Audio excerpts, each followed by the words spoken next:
Selamat siang teman-teman dan Pak Derwin. Pada kesempatan kali ini kami akan mempresentasikan tentang proyek yang telah kami buat. Kami membuat text summarizer yang menggunakan 3 algoritma, yaitu skip toast, k-means, dan PageRank. Nah, yang pertama akan saya jelaskan yaitu skip toast terlebih dahulu.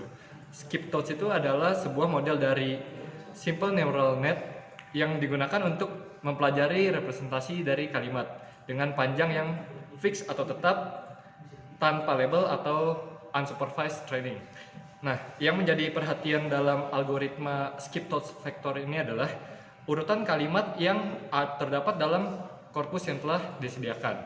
Nah, vektor yang dihasilkan nanti akan di-clustering menggunakan algoritma k-means. Nah, jadi yang akan kami clustering itu adalah hasil vektor yang didapat dari algoritma skip toast sebelumnya. Nah, untuk clustering ini kami menggunakan algoritma k-means.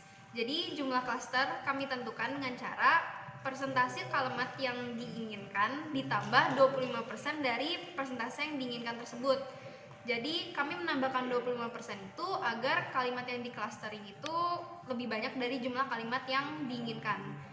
Nah, kemudian setelah di clustering, kalimat hasil dari clustering tersebut akan kami ranking sesuai dengan jumlah kalimat yang diinginkan. Nah, lalu selanjutnya program kami kan sudah mendapatkan kumpulan centroid dari hasil k-means tersebut. Nah, lalu kami akan mengambil dari text input. Nah, dari input itu kami akan tarik fiturnya dan kami akan lakukan perbandingan kemiripan secara kosinus. Jadi setiap vektor itu kan terdiri dari kumpulan dimensi. Nah, dimensinya itu bakal kita cari perbedaan derajatnya pakai rumus kosinus. Nah, untuk tiap kalimat dengan centroid yang udah kita punya itu semakin dekat derajatnya, kemiringannya semakin kecil, berarti poinnya itu makin besar, mendekati 1. Seperti kosinus 0 itu kan 1, kosinus 90 itu kan 0. Jadi kurang lebih range kayak gitu. Nanti dari hasil perbandingannya itu kita bakal pakai algoritma PageRank. Nah, PageRank itu algoritma yang dipakai sama Google. Nah, kurang lebih cara kerjanya itu kayak melakukan ranking lah, sorting berdasarkan tingkat popularitas. Nah, itu khusus untuk tautan link di website.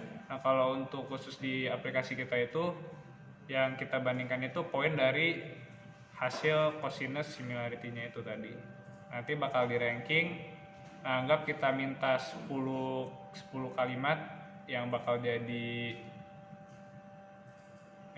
summary-nya. Nah, 10 kalimatnya itu yang 10 kalimat teratas dari PageRank itu yang bakal jadi output-nya. Sekarang kami akan mendemokan aplikasi yang telah kami buat dalam bentuk website. Nah, ini adalah tampilan awal dari aplikasi yang telah kami buat. Seperti yang bisa dilihat di sini ada tulisan input your text here. Nah, di sini kita menginput teks yang akan kita rangkum. Nah, saya sudah menyediakan teks yang akan kami rangkum. Kemudian saya pastekan di sini. Nah, di kotak isian yang di sini ada tulisan in percent. Nah, di sini itu berapa persentase kalimat yang ingin dirangkum dari teks yang ada di sini. Misalnya saya isi 25 dan saya klik submit. Kita tunggu hasilnya.